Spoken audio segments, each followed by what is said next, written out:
तो this is unit number 3, design of share reinforcement. तो design of share reinforcement में first आपको करना है, ये कुछ कवर का क्राइटेरिया दिया है, मिनिमम कवर कितना प्रोवाइड करना है आपको। एग्जाम्पल स्लैब होगा तो मिनिमम कवर प्रोवाइड करना है आपको 15, आप 20 भी कर सकते हैं यहाँ पे, बट मिनिमम कितना करना है आपको 15।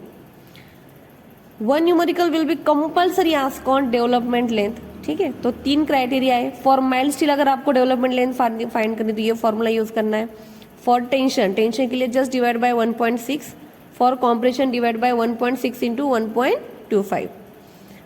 Fi मतलब होगा ग्रेड, Fe 415, Fe 500, फाई मतलब diameter of bar, and tau B D is bond stress which is already mention in numerical. अब हमें सेकेंड टाइप का जो न्यूमेरिकल होगा, 2 ही टाइप के न्यूमेरिकल आएंगे आपको यहाँ पे। Second is design shear reinforcement. Now for design of share reinforcement यहाँ पे एक न्यूमेरिकल दिया है, मतलब आपको पता चलेगा कि एग्जाम में कैसे न्यूमेरिकल आ सकते हैं। सो बीम दिया है 250 by 400 mm effective is reinforce with 5 bars of 16 mm diameter, ठीक है। यहाँ पे 5 बार्स दिए of 16 mm diameter. Grade is Fe 415, shear force दिया है 60 किलो न्यूटन, और बोला है कि डिजाइन शेयर रेनफोर्समेंट, आपको शेयर रेनफोर्समेंट के लिए 6 mm का बार यूज करना है, 2 लेग वर्टिकल स्टिरप्स। अब देखेंगे हमें कैसे फाइंड करना है।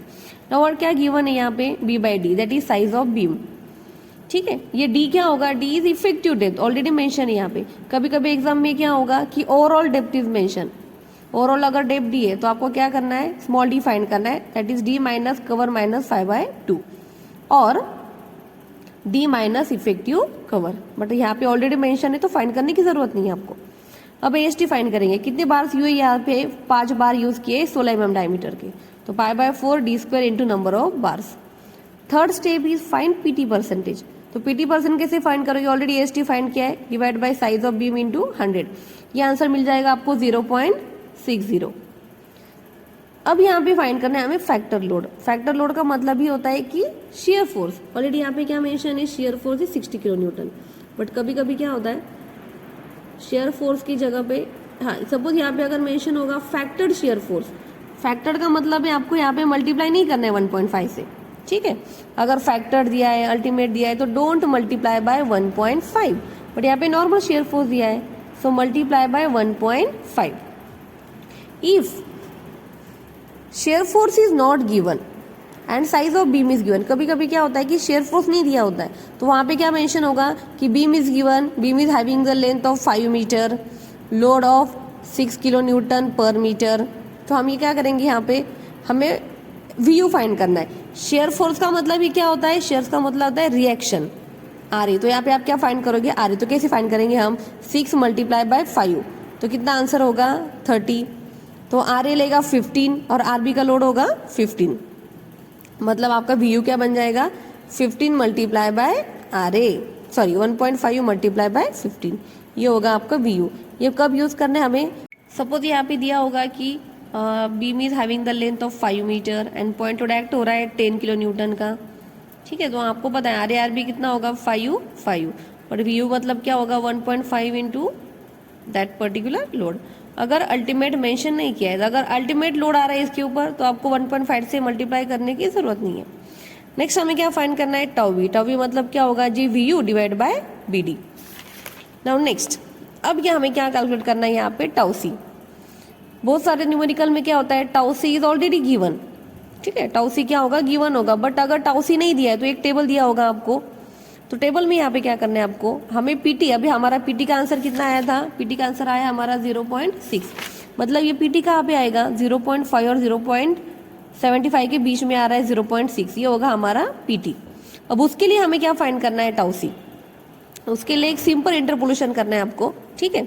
देखो अभी क्या फाइंड करना है, हमें टाउ C फाइंड करना है, इसलिए हम यहाँ पे किसकी वैल्यू लेंगे, टाउ C की, ठीक है, जो स्मॉल होगी, तो small tau C plus into bracket, यहाँ पे भी हमें क्या लेना है, टाउ C PT, ठीक है, मतलब यहाँ पे big PT minus small PT, big tau C minus small tau C into bracket जिस टाउ C के लिए हमें फाइंड करना है, ठीक है। तो हमारा आंसर आया था 0.6 माइनस छोटा जो हमारा टाउ C आया था 0.5, यहाँ पे आपको क्या मिल जाएगा, टाउ C। ये स्टैंडर्ड फॉर्मूला इंटरपोलेशन का, ठीक है। तो tau C will be between 0.48 to 0.56, उसके बीच में आपका टाउ सी आने वाला है यहाँ पे। तो टाउ सी मिल गया। ये प्रोसेस कब करनी है आपको, जब टाउ सी नहीं दिया है। नॉर्मली मेंशन किया होता है, बट अगर नहीं दिया तो आपको टाउ सी फाइंड करना है। Tau C max is already given, if not given for M20 it is 2.8। अब लास्ट स्टेप हमारी, ठीक है। तो केस 1 क्या होगा, टाउ बी इज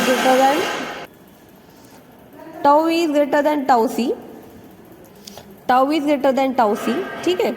तो यहाँ पे मतलब आपको शेयर एनफोर्समेंट प्रोवाइड करने की जरूरत है। तो ये फॉर्मूला आएगा VUC equals to tau C into BD, क्योंकि अभी ऑलरेडी हमने क्या फाइंड किया यहाँ पे, tau C into BD। VUS मतलब क्या होगा, जो ऑलरेडी हमने VU फाइंड किया है, VU माइनस VUC, और ये आपका फॉर्मूला ASV का 0.27 F का ASV into D divide by VUS। VUS यहाँ पे हमने फाइंड किया। ASV मतलब क्या होगा, 2 लेग स्टेप्स यूज किया हमने, तो π/4 D square into number of leg. अभी यहाँ पे डायमीटर क्या यूज किया हमने, π/4 into 8 square into number of leg कितने यहाँ पे 2। यहाँ पे मिल जाएगा आपको ASV। D मतलब क्या हो गया आपकी इफेक्टिव डेप्थ, ठीक है। सेकंड ASV का फॉर्मूला था 0.75 इंटू D, और तीसरा होता है 300। तीनों में से जो मिनिमम है वो आपको स्पेसिंग यहाँ पे प्रोवाइड करनी है, और ये होगी उसकी डायग्राम। तो ये न्यूमेरिकल आपको यहाँ पे एग्जाम में आ सकता है, ठीक है, for 6 marks. Okay, thank you.